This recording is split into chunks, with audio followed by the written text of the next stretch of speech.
see behind me, all those are blackcurrants. There's actually Rosa rugosa in there as well. We use the rose hips off the Rosa rugosa. And the forest sort of happily just keeps moving on and on.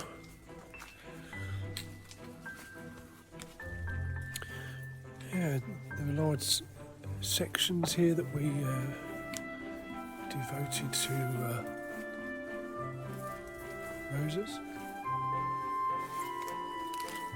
We have behind us roses. We experimented with growing things like hops, growing up on trees. You can actually eat the shoots of those, so you don't have to make it into a beer. Don't drink beer, but you can eat the shoots of that.